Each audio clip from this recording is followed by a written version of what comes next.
అందరికీ నమస్కారం. ఈరోజు మా వంటగదిలో అయితే నేను రుచికరమైన గోంగూర పచ్చడి తయారు చేయబోతున్నానండి. మీ అందరికీ ఇష్టమే కదండి గోంగూర పచ్చడి అంటే. గోంగూర పచ్చడి అంటేనే ఇష్టపడిన వారంటే ఎవ్వరూ ఉండరు. అలాంటి రుచికరమైన గోంగూర పచ్చడిని ఈరోజు తయారు చేయబోతున్నాను. తెలియని వాళ్ళు ఎవరైనా ఉంటే కనుక చూసి నేర్చుకోండి. ఈ రకంగా చేసుకున్నట్టయితే చాలా రుచికరంగా ఉంటుంది. తిని కొలిది ఇంకొక ముద్ద ఎక్కువ తినాలనిపిస్తూ ఉంటుంది.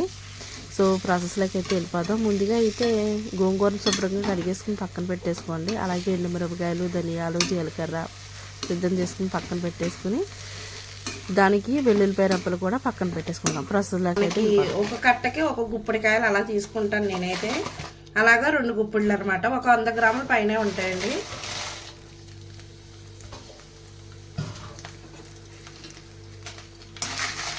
ఇవి కొంచెం అలాగ రంగు వచ్చే వరకు వేయించేసుకొని తీయించేసుకోవచ్చు. అంటే ఎండుమిరపకాయ కదండి, తొందరగానే వేగిపోతుంది. సో చూడండి, నూనె కాగుంది కాబట్టి తొందరగా వేగిపోయినాయి అనమాట. ఇప్పుడు తీసేసుకోవచ్చు. ఇవి రోట్లో వేసుకుని దంచుకున్నా సరే, మిక్సీలో వేసుకుని ఆడుకున్నా సరే, మనం ఇలా చేసుకున్నట్టయితే గోంగూర పచ్చడి చాలా బాగుంటుంది. మనకి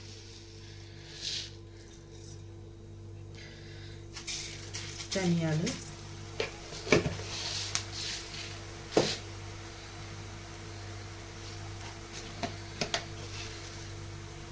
జీలకర్ర,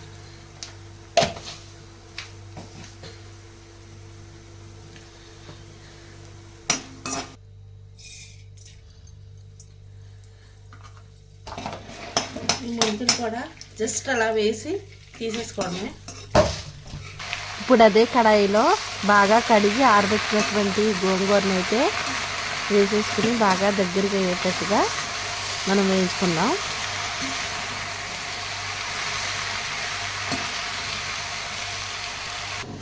ఇదిగోండి, ఈ రకంగా ఇలా దగ్గరికి అయ్యేంత వరకు వేయించుకున్న తర్వాత స్టవ్ కట్టేసుకోండి. చల్లారిన తర్వాత అంతా మిక్సీలో కానీ రోట్లో కానీ వేసుకుని దంచుకోవాలి. ఇప్పుడు ముందు వేయించుకున్నటువంటి ధనియాలు, జీలకర్ర, ఎండుమిర్చి, అలాగే దీంతో పలంగా వెల్లుల్లిపాయ రేకలు కూడా వేసుకుని గోంగూర అంతా మొత్తం కలుపుకుని మిక్సీ పట్టుకోవాలి. మిక్సీ పట్టుకున్న దాంట్లోకి మనం శనగపప్పు, ఆవాలు, జీలకర్ర, ఎండుమిర్చి, కరివేపాకు, వెల్లుల్లిపాయ రబ్బలు వేసుకుని తాలింపు పెట్టుకోవాలి. ఈ రకంగా అయితే ఇదిగోండి, ఇక్కడ మనం ఇందాక మిక్సీకి వేసుకున్నటువంటి ముద్ద అన్నమాట ఇది. అది తాలింపులో అయితే వేసుకుని జాగ్రత్తగా అటు ఇటు తిప్పుకోవాలి. అంటే ఇది గట్టిగా ఉండటం వల్ల గరిటికి తిప్పడానికి వీలవ్వదు. కానీ మనం స్టవ్ని, గిన్నెని జాగ్రత్తగా పెట్టుకుని అటు ఇటు తిప్పుకున్నట్టయితే బాగా కలుస్తుంది. ఇదిగోండి, ఈ రకంగా అయిన తర్వాత నేనైతే 2 ముద్దలుగా సెపరేట్ చేసుకున్నానండి. అంటే ఒకటి ఉల్లిపాయ ముక్కలు కలుపుకుందామని, ఉల్లిపాయ ముక్కలు కలిపింది గుమ్మిని పాడైపోద్ది అని చెప్పేసి 2 ముద్దలుగా అయితే ఈ రకంగా తీసుకుని ఇలాగా పక్కన పెట్టుకున్నాను.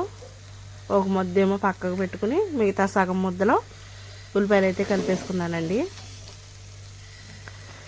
ఎంతో రుచికరమైన గోంగూర పచ్చడి ఇక్కడితో అయితే అయిపోయిందండి. చాలా రుచికరంగా ఉంటుంది. గోంగూర పచ్చడి అంటే ఇష్టపడిన వారు ఎవ్వరూ ఉండరు. చేసుకుని పక్కన పెట్టేసుకుంటే ఎన్ని రోజులైనా తినచ్చు. గోంగూర పచ్చడి మామూలుగా చేసుకున్న 4-5 రోజులు నిల్వ ఉంటుంది.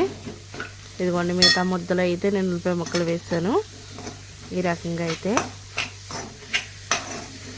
ఇది ఈరోజు అన్నంలో కలుపుకుని తినేసే పచ్చళ్ళు అయితే నేను ఇలా కలుపుకున్నాను అనమాట. మీ అందరికీ ఈ వీడియో నచ్చినట్టయితే ప్లీజ్ లైక్ చేయండి, షేర్ చేయండి, కామెంట్ చేయండి, సబ్స్క్రైబ్ చేసుకోవడం అసలు మర్చిపోవద్దు. Thank you. Keep watching. Bye.